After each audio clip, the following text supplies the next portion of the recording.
Today, let's walk through the steps of sewing a little pen caddy for your notebook. Welcome, I do sewing and DIY related content, and using a notebook, we are going to be making a little pen caddy today, perfect for back to school. So all you'll need for this is some fabric, some batting, and then some elastic. Now you could also use interfacing if you don't have any batting on hand. I just had a lot of little scraps of batting, so this is like the perfect scrap buster to use this up.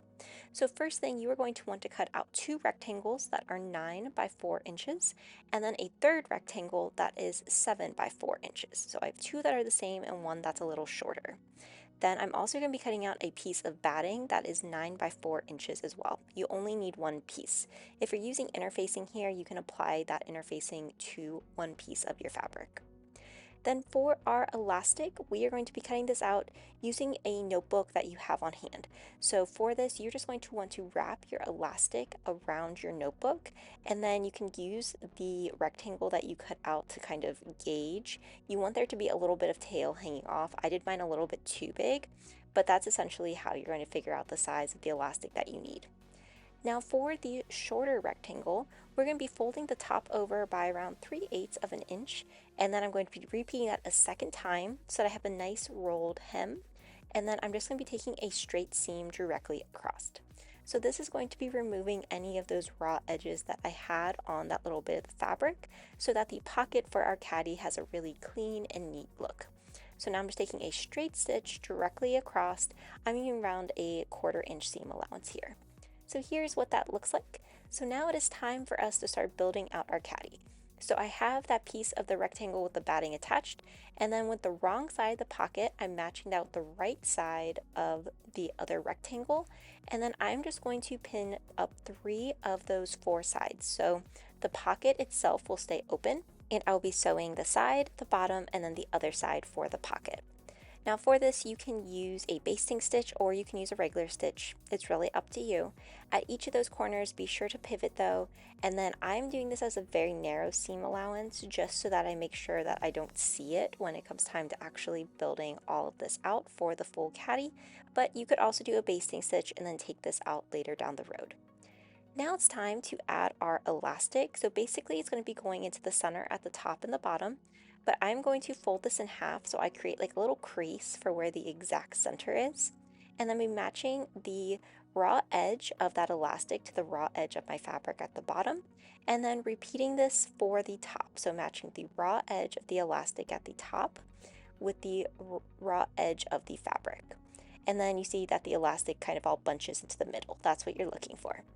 And then I'm going to lay that other rectangle piece of fabric we had on top of this. So basically making an elastic sandwich.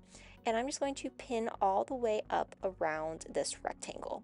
Then on one of the longer side edges, I'm going to leave a 2-inch gap. I denote this with double pins. So starting at that lower double pin, sewing all the way around to that second, and then leaving that 2-inch gap open. That's going to allow us to turn this at a later step. So now I'm just going to go through, sew all of this up. So basically sewing all of these layers together, taking my time. I did do a little bigger of a seam allowance here, so it's around 3/8 to a 1/2 inch seam allowance. And then I'm just going to continue sewing this all the way up. So here is what it looks like. I'm now just going to trim some of the seam allowance, so clip the corners. Anywhere where I see a lot of extra seam allowance or like the batting, just trim that up neatly. And then I'm going to turn this right side out. Now when it comes to turn this right side out, it should be pretty easy. You should start to see the elastic kind of pop through if it was done correctly, and then you can just very carefully push all of this fabric through. You can use like a pointy kind of tool, or if you have like a pencil, to help bring out some of those edges. But here's what it looks like. You see we have our little pocket and everything looks nice and neat. Now I'm going to press this so that it is nice and flat, and then we have that little opening still that we have to deal with. So I'm going to push the raw edges of the fabric into the opening and then pin this up, and then I'm just going to take a top stitch all the way around this little caddy. So I'm going to use 1/8 of an inch seam allowance, and then I'm going to increase my stitch length to about a 3. This will give it a little bit more of a professional look and not look as messy with those really teeny tiny stitches, but having it be slightly bigger. Then I'm being careful to pivot at each of those corners again and just taking my time sewing all the way up around the outside of this caddy. So here is what it looks like. Now I'm going to trim any of those little extra strings off, and then if you wanted to just have one really big pocket, you could definitely leave this as is. Like, this will work as a caddy on your notebook, no problem at all. I though want to make there be little channels for me to put my pens into so that the pens will stay nice and firm within there. So to do this, I'm going to put a pen and then just mark it with a pin where I want that channel to go. So I have room for 2 of them on here, so I'm just going to add 2 channels. So just sewing a straight line where that pin was. I did find it easier to start at the bottom and then sew up, as it just helps the fabric lay a little smoother. But this will give you the nice little channel that you can put your pen or pencil in, so really fun for a notebook, or this could even be great for like a journal as well. But here is what my caddy looks like, so I can just slide a pen in there and it looks really nice. The cat did come through, she gave a seal of approval. And then now we can just add it to our notebook. So this was a really, really fast and easy project.